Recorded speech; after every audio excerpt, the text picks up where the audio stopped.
یہ سڑکیں، یہ راہیں، یہ شاہراہیں، یہ سرکار کی امانتیں ہیں ہمارے پاس، اور اس امانت کا جیسا ہم کو استعمال کرنا چاہیے.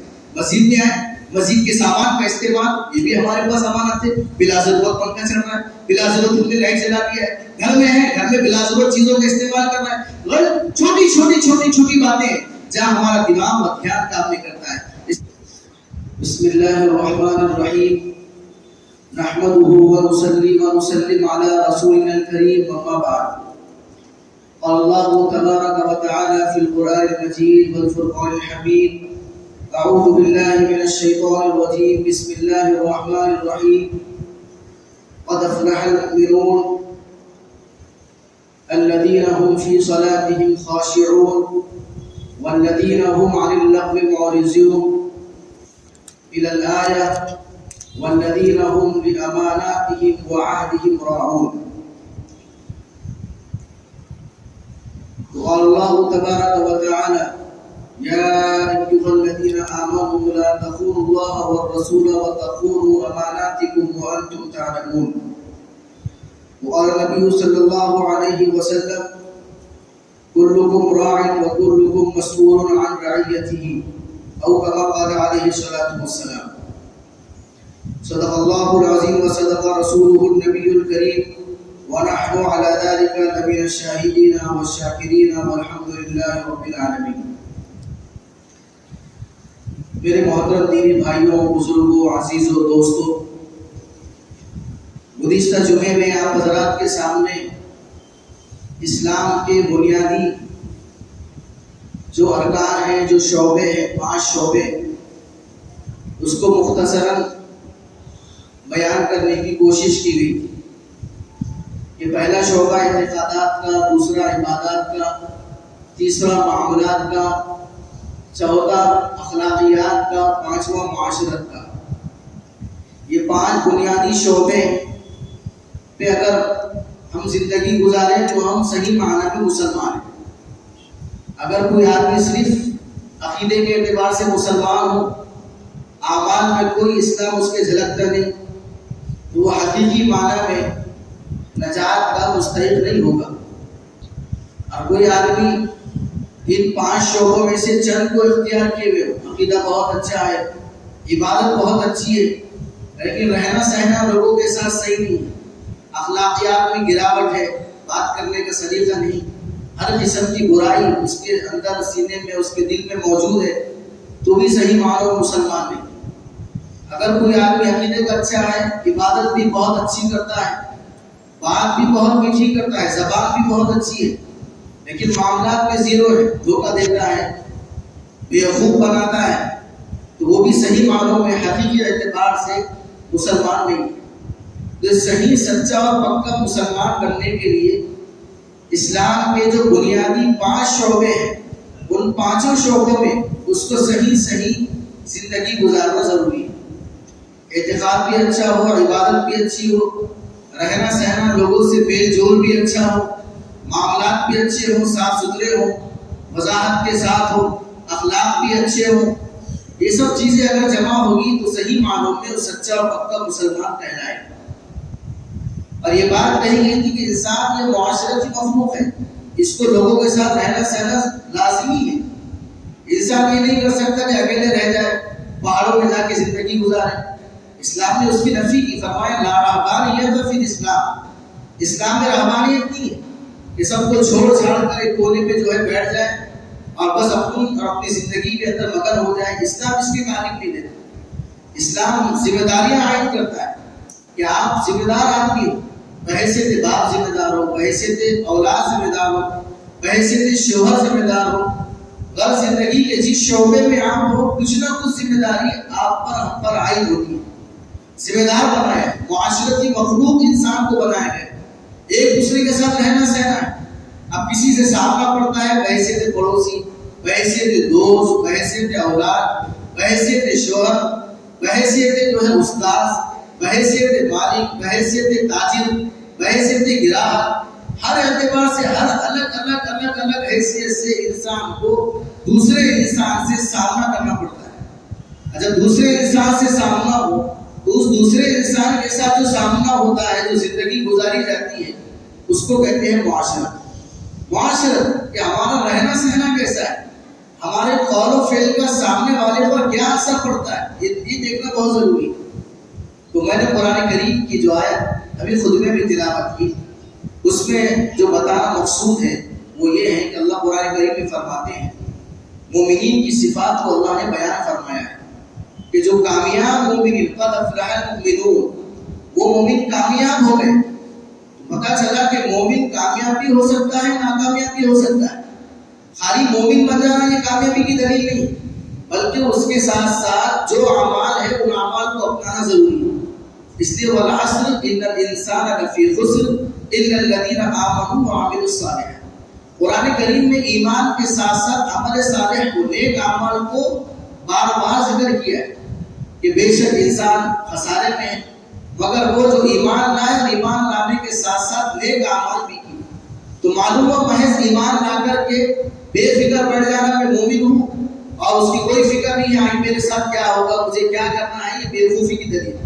تو قرآن کریم میں جہاں جہاں ایمان کا تذکرہ کیا وہاں وہاں وعملوا الصالحات کا ذکر کیا، نیک اعمال، نیک اعمال۔ اللہ نے پارے 18 میں جو مومنین کی صفات بیان کی کہ کون سے مومن کامیاب ہو گئے، صرف وہ مومن نہیں جنہوں نے کلمہ پڑھ لیا، ٹوپی داڑھی رکھ لی، لباس بدل دیا، اپنا نام کے نام تو رکھ دیا مسلمان، اسلامی گھرانے میں پیدا ہو گئے، گھر کے باہر نکل لگا دیا ہذا من فضل ربی، دکان کے باہر لگا دیا ماشاءاللہ تبارک اللہ۔ یہ مومنین صرف کامیاب نہیں، ایسے نہیں، بلکہ وہ مومن کامیاب ہوئے 8 صفات اللہ نے قرآن کریم میں بیان فرمائی۔ ان 8 الگ الگ صفات، نماز پڑھنے والے ہیں، اپنی نگاہوں کی حفاظت کرنے والے ہیں، اپنی شرمگاہوں کی حفاظت کرنے والے ہیں، الگ الگ صفات اللہ نے بیان کی۔ اس میں سے ایک صفت جس کا تذکرہ آپ حضرات کے سامنے عرض کیا جائے، اللہ نے مومنین کی ایک صفت کو پارے 18 میں جو صفات بیان کی کامیاب مومنین، اس میں صفت بیان کی والذین هم لأماناتهم وعهدهم راعون، کہ وہ مومنین کامیاب ہو گئے جو اپنی امانتیں اور اپنے وعدوں کا پاس و لحاظ رکھتے ہیں۔ امانت اور عہد دونوں الگ الگ چیزیں ہیں۔ اپنی امانت والذین هم لأماناتهم، امانات کا ذکر کیا، امانت کا نہیں، امانات۔ معلوم ہوا کہ ایک مومن پر بحیثیت مومن صرف ایک امانت نہیں ہے بلکہ بہت ساری امانتیں اس کے اوپر عائد کی جاتی ہیں، بہت ساری امانتیں۔ اب ایک مومن بحیثیت مومن، پہلی امانت یہ ہے کہ وہ مومن ہے، اور بحیثیت مومن اس کے اوپر اللہ کے کیا کیا حقوق ہیں اور کیا کیا امانتیں ہیں اس کی ادائیگی۔ ایک مومن بحیثیت مومن اگر وہ شوہر ہے تو بحیثیت شوہر اس کے اوپر کیا کیا ذمہ داریاں اپنے بیوی بچوں کی ہوتی ہے، وہ امانت دار ہے۔ باپ ہے تو بحیثیت باپ اپنی اولاد، بیٹا اور بیٹی کی کیا ذمہ داریاں اس کے اوپر عائد ہیں، اس کے اعتبار سے وہ امانت دار ہے۔ تاجر ہے تو بحیثیت تجارت اس کے اوپر اپنے مال اور اپنے گراہک کے ساتھ کیسے سلوک کیا جانا چاہیے اس سلسلے میں وہ امانت دار ہے۔ گراہک ہے تو بحیثیت گراہک کیسا مال خریدا جائے کہ دکاندار کو بیوقوف نہ بنایا جائے، اس سلسلے میں وہ امانت دار ہے۔ پڑوسی ہے تو بحیثیت پڑوسی دوسرے پڑوسی کے ساتھ اس کو کیسی زندگی گزارنا ہے اس اعتبار سے وہ امانت دار ہے۔ مسافر ہے جو سفر کر رہا ہے تو جس گاڑی میں سفر کر رہا ہے، جس راستے پر سفر کر رہا ہے اور جن لوگوں کے ساتھ سفر کر رہا ہے ان کے کیا کیا حقوق اس پر عائد ہوتے ہیں اس اعتبار سے وہ امانت دار ہے۔ داماد ہے تو بحیثیت داماد اپنی ساس سسر اور سسرالی رشتہ داروں کی اس کے اوپر کیا کیا ذمہ داریاں عائد ہوتی ہے اس اعتبار سے وہ امانت دار ہے۔ الگ الگ چیزیں، بحیثیت عورت، بحیثیت ساس، بحیثیت بیٹی، عورتوں میں اس کو شامل کر لیں اس فہرست کے اندر۔ والذین هم لأماناتهم، اپنی امانات وعہدہم اور اپنی عہد میں وہ رعایت کرتے ہیں۔ امانت کا مفہوم ہمارے ذہن و دماغ میں جو آج کل چلا ہے، امانت ہم سمجھتے ہیں کہ کسی نے ہمارے پاس کوئی چیز رکھوا دی، پیسے رکھوائے، گاڑی رکھوائی تو اس کو ہم نے صحیح سلامت گھر میں حفاظت سے رکھا، وقت آنے پر اس کو صحیح سلامت واپس کر دیا۔ یہ چھوٹا سا مفہوم ہمارے ذہن و دماغ میں امانت کا ہے، چھوٹا سا مفہوم۔ اور آج کل کے زمانے میں ہم نے قرض کا نام امانت رکھ دیا۔ قرض ہے، قرض کو ہی ہم نے امانت کہہ دیا۔ کسی سے ہم نے قرض لے لیا، اس کو ہم نے نام دے دیا امانت۔ دیکھو امانت اور قرض میں فرق ہے، یہ اصطلاح ہم نے بدل دی۔ اصطلاح بدل جاتی ہے تو حکم بدل جاتا ہے۔ معمولی نام سے جو ہے شریعت کا احکام بدل جاتا ہے. آپ کو فرق بتاتا ہوں. قرض ہم دیتے ہیں, اس کو امانت کا نام دیتے ہیں کہ فلاں کی امانت دینا ہے, فلاں کی امانت میرے پاس. اس کو قرض کو امانت ایک اعتبار سے, آپ درجے کے اعتبار سے کہہ سکتے ہیں کہ آپ کی واپسی اس پہ ضروری ہے اس اعتبار سے, لیکن قرض امانت نہیں ہو سکتا. فرق کیا ہے امانت اور قرض میں؟ امانت اور قرض میں فرق یہ ہے, فقہا فرماتے ہیں امانت جو ہوتی ہے, اگر جس نے کسی سے امانت دی ہو اور وہ امانت جس کے پاس امانت رکھوائی گئی اس کے پاس ضائع ہو گئی. مثال کے طور پر کسی نے میرے پاس 1 لاکھ روپے امانت کے طور پر رکھوایا, امانت کے طور پر, قرض نہیں. یہ امانت گرے رکھی ہے, میں سفر پر جا رہا ہوں, یہ میرے پیسوں کی تھیلی ہے, یہ کپڑوں کی تھیلی ہے, یہ میرا گھوڑا ہے, یہ میری سواری ہے, میں نے آپ کے پاس امانت رکھی. اگر وہ چیز میرے پاس کسی نے امانت رکھوائی اور وہ امانت میرے پاس سے ضائع ہو جاتی ہے, چوری ہو جاتی ہے, آگ لگ گئی جل جاتی ہے, چور چوری کر کے لے جاتا ہے, ختم ہو جاتی ہے میرے پاس, تو فقہا فرماتے ہیں جس کے پاس امانت رکھوائی گئی تو اس کے ذمے امانت کے ختم ہو جانے کے بعد اس امانت کو واپس کرنا ضروری نہیں. یہ امانت. اور ایک قرض, میں نے آپ کو قرض بول کر کوئی چیز دی, تو جب قرض کو بولا گیا تو اس قرض کی ادائیگی ضروری ہے, جیتے جی ضروری ہے, مرنے کے بعد ضروری ہے, چاہے وصیت کرے نہ کرے, مرنے کے بعد وارثین کے ذمہ ضروری ہے اس قرض کو ادا کرے, اس قرض کو ادا کرے. یہ فرق ہوتا ہے امانت اور قرض میں. تو ہم نے امانت کو قرض کو امانت کا نام دے دیا. کسی سے قرض لے رہے تو کہہ رہے اس کی امانت میرے پاس ہے, اس کی امانت میرے پاس ہے, جبکہ امانت اور قرض میں بنیادی فرق ہے, بنیادی فرق. اس لیے والذین هم باماناتهم, امانت کا مفہوم ہمارے ذہن دماغ میں مختصر سا ہے, کوئی چیز ہمارے پاس رکھوا دی ہم نے واپس کر ایسے نہیں, بلکہ امانت کا مفہوم بہت کچھ ہے, بہت کچھ ہے مفہوم ہے. سب سے بنیادی مفہوم امانت کا جو شروع ہوتا ہے, ہماری اپنی زندگی یہ امانت ہے, میرا پورا کا پورا جسم کی امانت ہے. کس کی امانت ہے؟ اللہ کی امانت ہے, اللہ کی امانت ہے. اللہ نے قرآن کریم میں فرمایا ان اللہ اشترى من المؤمنین انفسهم واموالهم بان لهم الجنہ, کہ ہم نے مومنین سے ان کی جان اور ان کے مالوں کو خرید لیا ہے جنت کے بدلے. معلوم ہوا کہ یہ جو جسم ہے, یہ جو روح ہے, وہ اللہ کو ہم نے بیچ دیا ہے. اب اگر کوئی چیز کا سودا ہو جاتا ہے اور وہ چیز میرے قبضے میں ہو جاتی ہے, میرے پاس موجود ہے, ابھی مالک کے حوالے نہیں ہوئی, تو اس کی حفاظت کرنا, اس کی نگہداشت کرنا میری ذمہ داری ہے, کیونکہ وہ چیز میری نہیں, اس کا سودا ہو گیا. ایسے ہی اللہ نے جنت کے بدلے میں ہماری جان کو, ہماری جسم کو خرید لیا ہے. اب اس کے بدلے میں جنت ہے, اب جنت ہماری ہے اور یہ جسم و روح یہ اللہ کا ہے. اب یہ جسم و روح جب میرے پاس موجود ہے تو یہ اللہ کی امانت میرے پاس ہے. اسی لیے جو ہے خودکشی کرنا حرام. کیوں حرام ہے خودکشی کرنا؟ خودکشی کرنا کیوں حرام؟ اس لیے حرام ہے کہ جسم آپ کا نہیں ہے, یہ روح آپ کی نہیں ہے, اللہ کی روح ہے. اور آپ خودکشی کر کے, انسان خودکشی کر کے اس جسم اور اس روح کو نقصان پہنچاتا ہے جو اللہ کی ملکیت ہے, اور غیر کی ملکیت کے, اپنے علاوہ کی ملکیت کو نقصان پہنچانا حرام. اس لیے خودکشی حرام. یہاں تک علماء فرماتے ہیں, فقہا فرماتے ہیں بڑی اجازت, اگر میں یہ کہوں کہ آپ میرے ایک ہاتھ کو نقصان پہنچا سکتے ہیں, آپ میری ایک انگلی کاٹ سکتے ہیں, اجازت کے ساتھ بھی انگلی نہیں کاٹی جا سکتی ہے, کیونکہ جو شخص انگلی کاٹنے کا حکم دے رہا ہے, اپنی انگلی کاٹنے کا حکم دے رہا ہے, وہ انگلی اس کی ہے ہی نہیں, اس کی ہے تو اللہ کی ہو گئی. اسی طریقے سے خون کا بیچنا جائز نہیں, کیوں؟ اس لیے کہ خون اللہ کا ہے. اسی طریقے سے جسم کا کوئی عضو بیچنا جائز نہیں, اس لیے کہ وہ چیز اللہ کی ہے.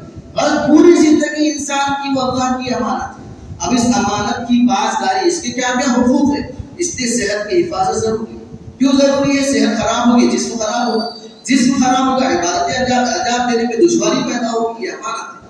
اس لیے جس پورا اصول بنیادی طور پر یہ ہے کہ امانت شروع ہوتی ہے انسان کی اپنی زندگی سے. والذین هم باماناتهم وعهدهم راعون, یہ ہم کو امانت کی رعایت کرنا ہے.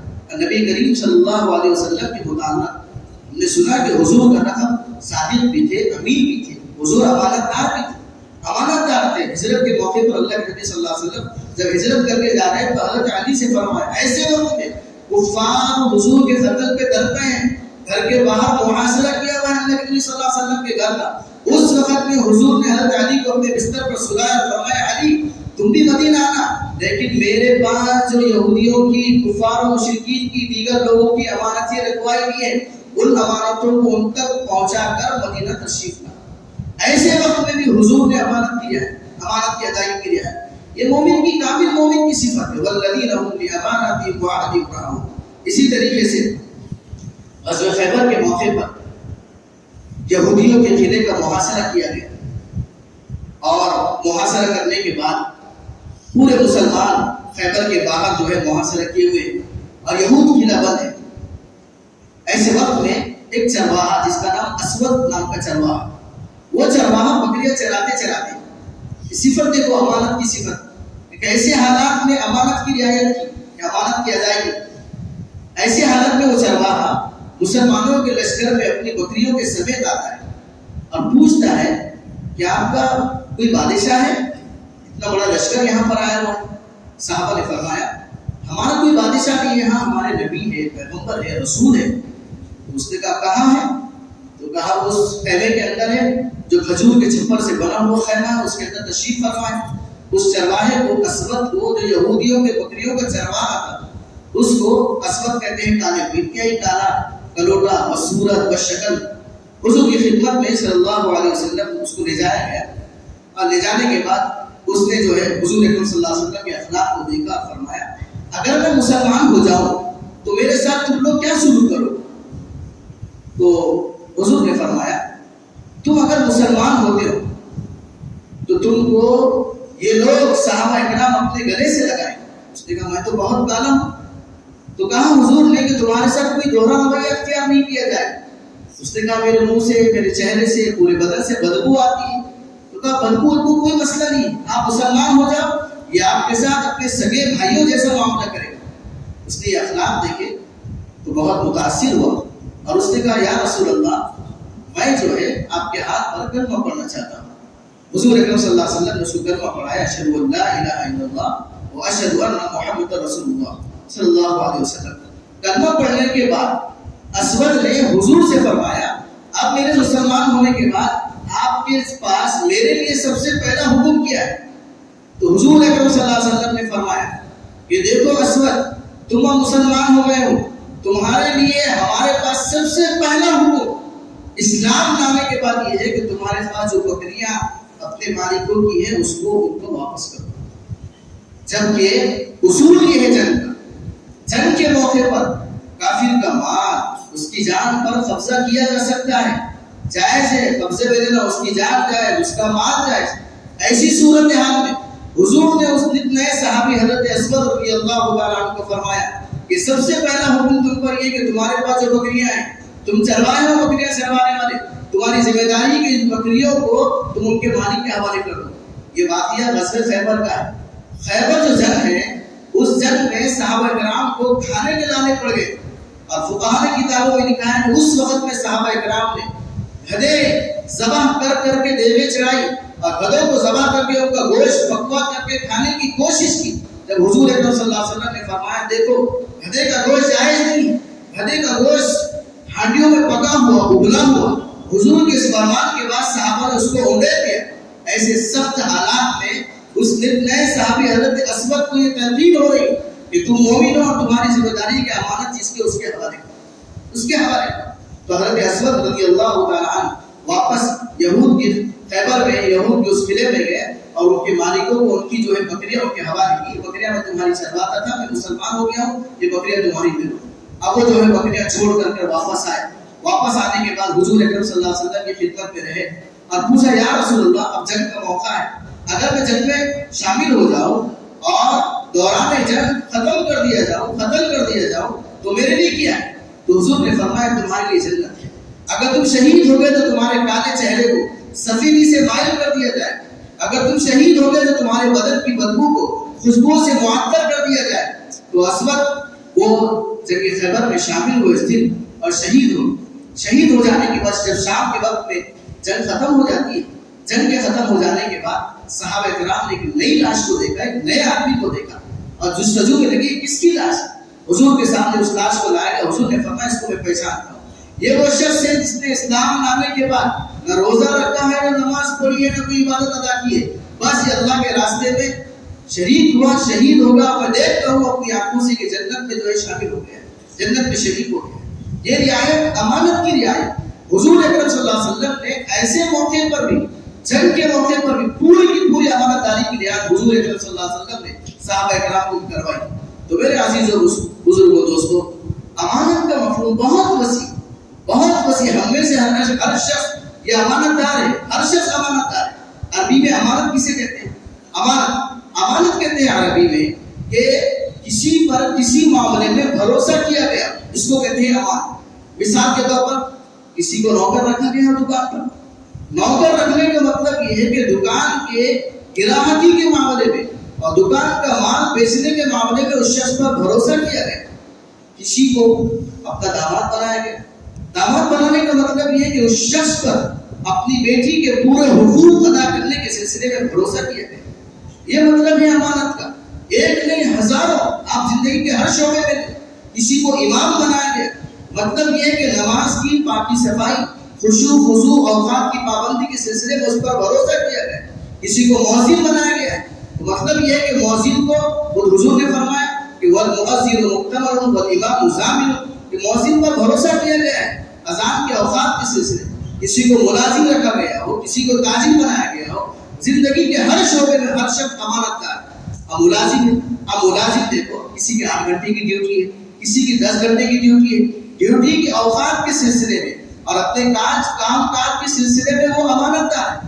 دارالعلوم دیوبند کے اساتذہ کے سلسلے میں یہ بات کتابوں کے اندر ملتی ہے کہ دارالعلوم دیوبند کے اساتذہ جن کی تنخواہیں ایک وقت میں 10 روپے 15 روپے تنخواہیں تھی، وہ لوگ اپنے اوقات کی اتنی حفاظت کرتے تھے.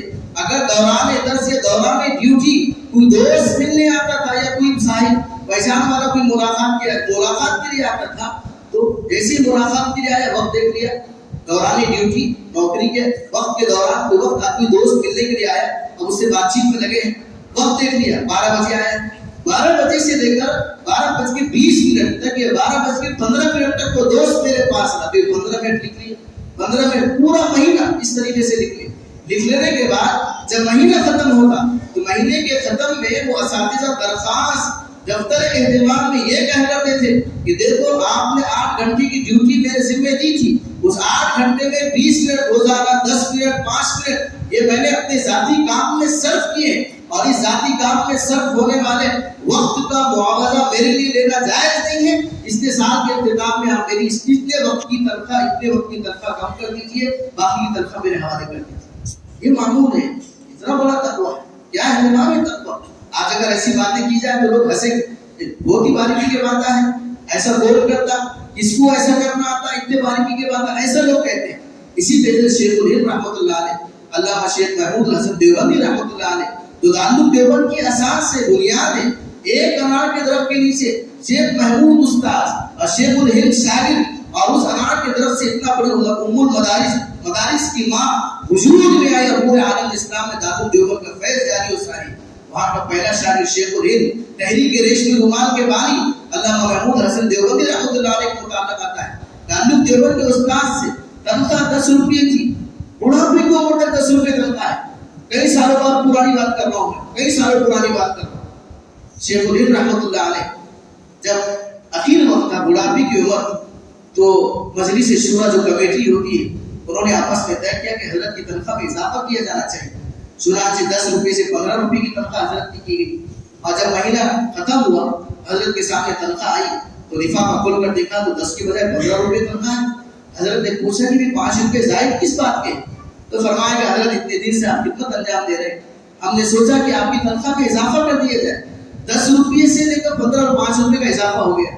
حضرت نے فرمایا کہ مجھے 10 کی 10 ہی تنخواہ دی جائے، اس لیے کہ جب جوانی کی عمر تھی تو اس وقت میں پوری نقاہت اور پوری بشاشت کے ساتھ میں بچوں کو پڑھایا کرتا تھا. لیکن اب بوڑھا ہو چکا ہوں، جیسا قوت، جیسی طاقت، جیسی بشاشت کے ساتھ مجھے درس دینا چاہیے ویسی بشاشت اب مجھے موجود نہیں. اب کمزوری محسوس کرتا ہوں، اور جتنا وقت پڑھانے میں صرف ہونا چاہیے اتنا وقت اب صرف مجھ سے نہیں ہوتا ہے. اس لیے میری تنخواہ 10 ہی لینی چاہیے، 5 روپے آپ رکھ لیجیے، مجھے 5 روپے کے اضافے کی کوئی ضرورت نہیں. یہ تقویٰ، یہ ورع عقیدہ. آج کل کیسا ہے؟ آج کل ہم اپنے حقوق کے مطالبے کرتے ہیں. ہم یہ چاہتے ہیں کہ میری تنخواہ کیسی ہو، ہم یہ چاہتے ہیں میرا کاروبار کیسے بڑھے. ہر کوئی یہ فکر کرتا ہے، لیکن یہ کوئی فکر نہیں کرتا کہ میرے ذمہ کیا کیا حقوق، مجھے کیا حقوق کی ادائیگی کرنی ہے، مجھے کیا حقوق کی رعایت کرنی چاہیے. اس لیے ہر ایک امانت دار ہے، ہر ایک ذمہ دار، ہر ایک ذمہ دار. آج کل ہمارے کالجز لے لیجیے، یونیورسٹی لے لیجیے، کالج ہے 8 گھنٹے کا کالج، 5 گھنٹے کا کالج، 100 بچے کا 150 بچوں کا ایڈمیشن ہے، لیکن ایک بچہ بھی کالج میں موجود نہیں۔ پروفیسر ہے، مہینے کی تنخواہ لے رہے ہیں، ہر مہینے کو تنخواہ لاکھوں سے تنخواہ اٹھائی جا رہی ہے۔ کس بات کی تنخواہ ہے؟ کس کام کی تنخواہ ہے؟ جب یہ بات کہی جاتی ہے کہ مزدور کو مزدوری اس کا پسینہ سوکھنے سے پہلے دی جانی چاہیے، تو حضرت مفتی شفیع صاحب نفر اللہ مرتضی فرماتے تھے مزدور کو بھی دیکھا جائے کہ اس کا پسینہ نکلا ہے یا نہیں نکلا ہے، اس کا پسینہ نکلا ہے یا نہیں نکلا ہے، یہ بات تو بھی دیکھنی چاہیے نہیں دیکھنی چاہیے، دیکھنی چاہیے کہ اس نے کام آیا کیا ہے یا نہیں کیا۔ کتنے کالجز آج دیکھو بچوں کو جو ہے دیواریں نکل گئے ہیں، مال کا دیوارہ نکل گیا ہے، بچوں کو پڑھانا انتہائی مشکل ترین ہو گیا، لاکھوں سوسائٹیاں لاکھوں تنظیمیں بن رہی، لیکن کوئی اس بات کی طرف دھیان نہیں دیتا۔ ٹیوشن کے نام پر اور کیا نام پر جو ہے لاکھوں روپے کی جو ہے لاگت لگا کر لوگ اپنے بچوں کو پڑھاتے ہیں۔ اسکول موجود، کالج میں ایڈمیشن موجود، کالج کی خوبصورت ترین عمارت موجود ہونے کے باوجود بھی وہ عمارت بچوں سے خالی، عمارت بچوں سے خالی۔ تنخواہ لینا، مہینے کے آخر میں تنخواہ کی نگہداشت کرنا کہ آیا یہ آخر مہینے کی تنخواہ جو مجھ کو مل رہی ہے ان ایام میں مہینے بھر میں کیا میں نے پوری امانت داری اور دیانت داری کے ساتھ اپنی ملازمت انجام دی ہے یا نہیں دی، یہ ذمہ داری ہے، یہ بھی حرام ہے، یہ بھی حرام ہے۔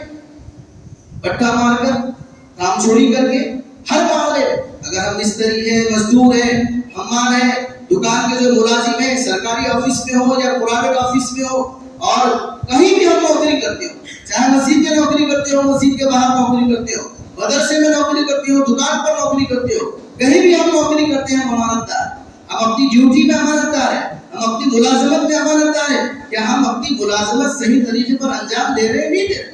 ایک کامل مومن کی صفت الذین هم باماناتهم وعهدهم راعون، یہ رعایت کر اپنی امانتوں کی رعایت کر رہی ہے امانت۔ اسی طریقے سے امانت کسی کے یہاں کے برتن ہمارے گھر آتے ہیں، کوئی اگر لا کر دیتے کھچڑا لایا، کسی نے بریانی لایا، مٹھا کسی کے یہاں کا میٹھا ہمارے پاس دے دیا پڑوسی نے، اس کے برتن ہمارے گھر آئے، اب اس برتن کو واپس کرنا یہ ہماری ذمہ داری، ٹھیک ہے۔ اگر اس کی اجازت سے ہم یہ سوچ کر رکھ لیتے ہیں کہ ہمارے یہاں بھی کچھ اچھا پکے تو ہم بھی اس کے یہاں کرتے ہیں، اس برتن کو اس کی اجازت کے بغیر استعمال کرنا یہ بھی جائز نہیں۔ یہ جب برتن رکھا ہوا اس برتن کی کوئی رعایت نہیں، اس کی صحیح حفاظت نہیں، صاف ستھرا کیان ہمارے پاس دیا تھا، اسی کے کیان میں 1 مہینے تک دودھ لایا جا رہا ہے، دہی بھی اس میں لا رہے، دودھ بھی اس میں لا رہے، چائے بھی اسی میں بنا رہے، ہر چیز میں ہر کھانے میں اس کا استعمال ہو رہا ہے۔ یہ امانت کے لیے دھوکہ دہی، یہ امانت کی رعایت نہیں، یہ امانت ہے۔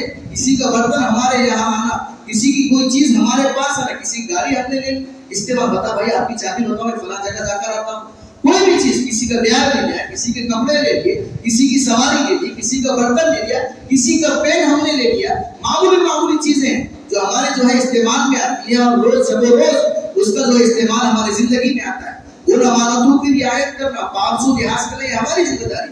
مفتی تقی عثمانی صاحب دعوت برکات جو شیخ الاسلام ہیں اور ان کے والد محترم حضرت مولانا مفتی شفیع عثمانی صاحب نور اللہ مرتضی معرف القرآن جو مشہور تفسیر ہے، بڑی تفسیر ہے اور ہر مسجد کے اندر جو ہے پڑھی جاتی ہے، تو ان کے بارے میں حضرت نے لکھا ہے کہ میرے والد محترم جو بہت بزرگ ہو چکے تھے، اب بستر پر تھے، بیمار رہتے تھے اکثر، تو ان کے لیے ہم جب کھانے کی کوئی چیز لے جاتے تھے کمرے میں، تو جیسے آج بھی بوڑھے لوگ اپنے امی ابا کا دادا کا کمرہ الگ ہوتا ہے گھروں میں، ایسے ہی بزرگ تھے، گھر میں تھے، الگ تھے، کمرہ الگ تھا، کوئی چیز ہم لے جاتے پلیٹ میں، فروٹ لے گئے، کھانے کے لیے کوئی چیز لے کر گئے، تو کھانے کے بعد حضرت فوراً اس بات کی کوشش کرتے تھے مفتی شفیع عثمانی صاحب نفر اللہ مرتضی کہ کیسے فوراً یہ برتن میرے کمرے سے باہر چلے جائیں، جب کھانا ہو گیا فوراً چلانا شروع کر دیا، بولنا شروع کر دیا، یہ برتن میرے کمرے سے باہر لے جاؤ، یہ گلاس میرے کمرے سے باہر لے جاؤ، یہ پلیٹ میرے کمرے سے باہر لے جاؤ، یہ کپڑا میرے کمرے سے باہر لے جاؤ۔ تو ایک دن جو ہے بچوں نے کہا ابا یہ گھر کا تو چیز ہے، آپ اتنی گڑبڑی کیوں کرتے ہو، لے جائیں گے تھوڑی دیر کے بعد لے جائیں گے، کھانا ہوگا کہ آپ فوراً جو ہے چلانا شروع کر دیتے ہیں کہ یہاں سے جو ہے واپس چلی جائے چیز، کمرے سے باہر چلی جائے۔ جملہ سنو، کیسا ڈر تھا، کیسا تقویٰ تھا، کیسی رعایت تھی، اللہ کا خوف کیسا تھا۔ ایک گھر میں، بچوں کے گھر میں سب ساتھ میں رہ رہے، ابا ہے، ابا اپنے کمرے میں موجود ہے، بچہ کوئی پلیٹ کھانے کے لیے لا رہا ہے، کھانا کھانے کے باوجود، کھانا کھانے کے بعد ابا مطالبہ کر رہے ہیں کہ برتن میرے کمرے سے باہر فوراً چلے جائے۔ بچوں کے سوال پر باپ نے حضرت مفتی شفیع صاحب نفر اللہ مرتضی نے کہا بیٹا میں چاہتا ہوں کہ میرے ذمے کسی کی کوئی امانت باقی نہ رہے، میں نے اپنے وصیت نامے میں یہ لکھ دیا ہے کہ میرے کمرے میں جتنی بھی چیزیں ہیں میرے کمرے میں جتنی بھی چیزیں چاہے وہ سوئی اور دھاگا کیوں نہ ہو وہ سب میری کی میری ہے اور میرے مرنے کے بعد وہ سب چیزوں میں میری وراثت جاری ہوگی. اگر کسی کا کوئی برتن لوٹا یا گلاس یا کوئی پلیٹ میرے کمرے میں رہ جائے اور اس حالت میں میرا انتقال ہو جائے تو وہ چیز بھی ناجائز طور پر میری وراثت میں شامل ہو جائے. یہ ڈر ہے, یہ تقویٰ ہے. فرمایا میں چاہتا ہوں کہ میرے ذمہ کسی کی کوئی امانت باقی نہ, کوئی امانت باقی نہ. اب بتاؤ اپنے ذمہ ہمارے ذمہ کتنوں کے قرض موجود ہیں, کتنوں کی امانتیں موجود ہیں. امانت یہ نہیں کہ صرف جو ہے چیز امانت ہو, ذمہ داری بھی امانت ہے. ذمہ داری احساس ذمہ داری. قرآن اللہ قرآن حدیث میں حضور نے فرمایا الا کلکم راع, تم میں سے ہر شخص ذمہ دار, ہر شخص ذمہ دار ہے اور اسے اس کی ذمہ داری کے مطابق سوال کیا جائے. حاکم ذمہ دار ہے اپنی رعایا کا, باپ ذمہ دار ہے اپنے بچوں کا. باپ سے پوچھا جائے گا بچوں کی تعلیم و تربیت کے سلسلے میں تم نے کیا کیا. بہت اچھا ہے, صبح اٹھ رہے ہیں, بچوں کا اسکول میں ایڈمیشن ہے, اسکول کب جا رہا ہے, اسکول سے کب آ رہا ہے, اسکول میں کیا پڑھ رہا ہے, ہوم ورک کر رہا ہے نہیں کر رہا ہے, اس کی کوئی ہماری فکر نہیں, کوئی فکر نہیں. ایسا حال ہو گیا میرے عزیز و بزرگوں دوستو, ہمارے جو سرم علاقے ہیں پروری شہر کے, نگر روڈ ہو, دھار روڈ ہو, مدینہ پاٹی ہو یا سیوک نگر ہو, صبح لوگ اٹھتے ہیں کاروبار کے لیے نکل جاتے ہیں, دن بھر وہاں ہوتے ہیں, گھر کی کوئی فکر نہیں, نہ بیوی کی فکر ہے, نہ بچوں کی فکر ہے, نہ ماں باپ کی فکر ہے. صبح نکلتے نکلتے 100 روپے 200 روپے بیوی اور بچوں کے حوالے کر دیے. اب اسی میں اپنا گزارا کر لو, گوشت لاؤ, ترکاری لاؤ, کیا کھاتے کھاؤ, کیا نہیں کھاتے مت کھاؤ. کہاں بتاتے بتاؤ. اس سلسلے میں پوچھا جائے, باپ سے پوچھا جائے گا ہم نے تم کو اولاد دی تھی, بیٹا دیا تھا, بیٹی دی تھی, تمہارے بوڑھے ماں باپ بھی تمہارے پاس موجود تھے اور گھر میں تمہاری بہنیں موجود تھی, خوبصورت بیوی موجود تھی. بتاؤ تم نے ان کے حقوق کی کیا کیا ہے, اپنے بچوں کو کیا تعلیم دلوائی, کیا دن بھر میں ان کی فکر کی کہ بچہ عربی جاتا ہے نہیں جاتا ہے, اسکول جاتا ہے نہیں جاتا ہے. اسکول جانے کے بعد بھی کیا کبھی ہم نے ٹیچر سے جا کر پوچھا کہ میرا بچہ پڑھنے میں کیسا ہے, کبھی عربی جا کر ہم نے استاد سے پوچھا کہ ہمارا بچہ سبق سنا رہا ہے نہیں سنا رہا ہے. کوئی فکر ہم کو نہیں ہے, اس کا کوئی فکر نہیں. اسی طریقے سے یہ تو ہو گیا بچوں کے سلسلے میں. بحیثیت ذمہ دار بھی آج بھی 4 بچوں کے باپ ہونے کے باوجود, 5 بچوں کے باپ ہونے کے باوجود گھر کا سودا سلگانا معلوم نہیں ہے, گھر کا سودا سلگانا, گھر کی ذمہ داریاں معلوم نہیں. عورت 20 بچوں کو دواخانے میں لے جانا معلوم نہیں, اس طرف دھیان ہی ہم نے دیا. ذمہ داری ہی ذمہ داری, اس سے پوچھا جائے, ضرور پوچھا جائے.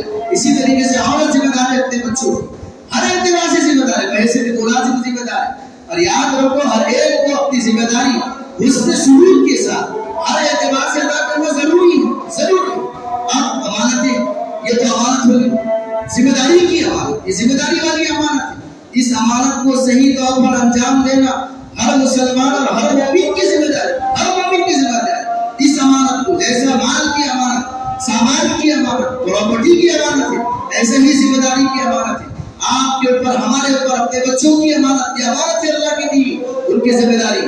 کسی کی بیٹی ہم نے اپنے نکاح میں کر لائی, وہ امانت ہے ہمارے پاس, اس کی ذمہ داری. ماں باپ بھائی بہنیں پڑوسی جن لوگوں سے ہمارا سامنا ہوتا ہے, ہر ایک کے پاس ہماری جو ذمہ داری ہم پر عائد ہوتی ہے وہ ہماری امانت. اسی طریقے سے امانت جو سڑکیں ہوتی ہیں, جو سڑک ہوتی ہے, مسجد کے باہر کی سڑک, گھر کے باہر کی سڑک, یہ سڑکیں بھی امانت ہے ہمارے پاس, یہ سرکار کی امانت ہے. اور اس امانت کو امانت داری کے ساتھ استعمال کرنا یہ ہماری ذمہ داری. بتاؤ ہمارے پاس کسی کا انتقال ہو گیا, گھڑے سے ہم نے جو ہے روڈ پر جو ہے شامیانہ لگا کے کرسی ہم نے جما دی, کہ ہمارے باپ کی سڑک ہے, کیا ہمارے دادا کی بنائی ہوئی سڑک ہے, کہ کسی کی پراپرٹی میں ملی ہوئی سڑک ہے, کہ اس کا ناجائز استعمال ہو اور شامیانہ لگا کر کے اس کو جب کرسیاں سمیٹ کر کے اور دکان کی اوپننگ کے وقت میں یا گھر کے اوپننگ کے وقت میں یا اپنے کسی کے جنازے کے وقت میں اس کو جو ہے گھیر کر رکھا جائے اور پورے کے پورے آنے جانے والے لوگوں کو تکلیف دی جائے, امانت ہے. میرے گھر کا گاڑی باہر نہیں جا رہی ہے, میں اپنے گھر سے سڑک کو جو ہے کھول رہا ہوں اور جو ہے اس میں گڈھا کر رہا ہوں, اس کو کھول کر راستہ تنگ کر رہا ہوں. پھر اسی طریقے سے روڈ پر گھر کا پہلا منزلہ تو ہم نے پیچھے کر لیا, گھر کے اوپر کا حصہ ہم نے باہر نکال دیا. یہ امانت ہے, سڑک امانت ہے. آپ کو سناؤ, حضور اکرم صلی اللہ علیہ وسلم کے چچا حضرت عباس رضی اللہ تعالیٰ ان کے گھر کا پرنانا کسے کہتے ہیں معلوم؟ پرنانا کہتے ہیں گھر کی چھت کا پانی, جیسے بارش کا موسم, گھر کی چھت کا پانی کا جو پائپ ہوتا ہے, پائپ کہاں جو پانی گرتا ہے اس کو کہتے ہیں پرنانا.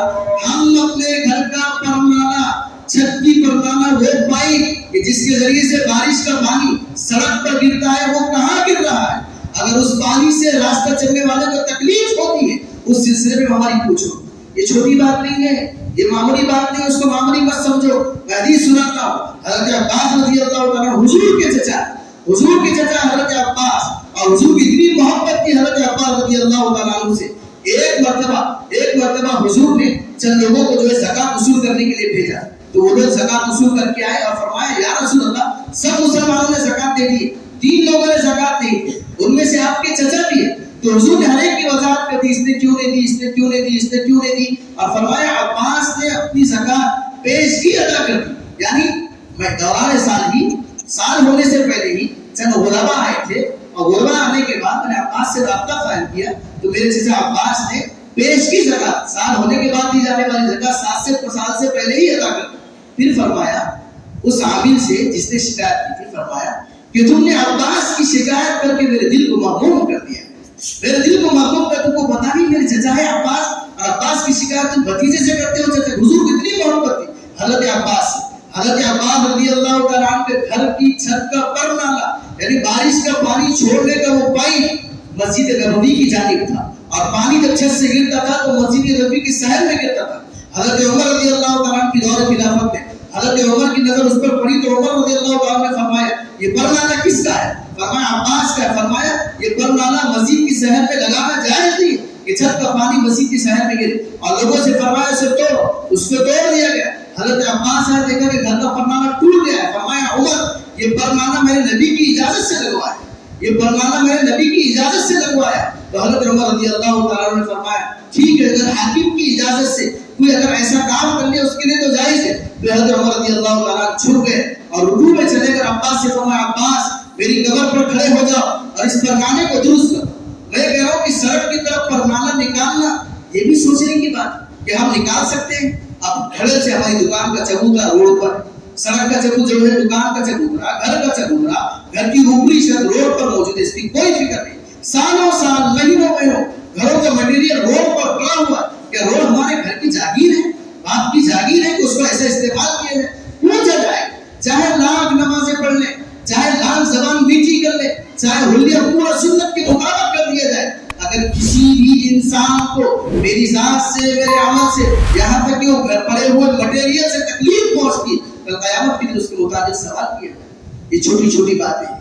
اس سے میرے عزیز و بزرگوں دوستوں ذہن میں رکھو, مومن کامل مومن کی جو صفات اس میں بنیادی صفت والذین هم لاماناتهم وعهدهم راعون, یہ امانتوں کی رعایت کرتے ہیں. اور امانت ایک امانت نہیں, صرف پیسہ امانت نہیں ہے, ہر چیز امانت ہے. پیسہ امانت, سامان امانت, ملازمت امانت, ڈیوٹی امانت, تجارت امانت, گھر کی جو ذمہ داریاں ہیں وہ امانت, شوہر کے اعتبار سے الگ ذمہ داری وہ امانت, بحیثیت عام ذمہ داری وہ امانت. چاہے سماج میں آپ جو کام کر رہے ہو, راستہ چل رہے ہو, تو آپ راستے پہ کیسا چل رہے ہیں, راستے کو حقوق ادا کر رہے ہیں نہیں کر رہے, وہ بھی امانت ہے. یہ سڑکیں, یہ راہیں, یہ شاہراہیں, یہ سرکار کی امانتیں ہیں ہمارے پاس, اور اس امانت کا جیسا ہم کو استعمال کرنا چاہیے. مسجد میں آئے, مسجد کے سامان کا استعمال یہ بھی ہمارے پاس امانت ہے. بلا ضرورت پنکھا چل رہا ہے, بلا ضرورت ہم نے لائٹ جلا دیا ہے, گھر میں ہے, گھر میں بلا ضرورت چیزوں کا استعمال کرنا ہے. چھوٹی باتیں جہاں ہمارا دماغ اور دھیان کام نہیں کرتا ہے. اس لیے اللہ سے دعا کرے کہ اللہ ہم سب کو اپنی پوری زندگی قرآن و سنت کے مطابق گزارنے کی توفیق عطا فرمائے. آمین. وآخر دعوانا الحمدللہ رب العالمین.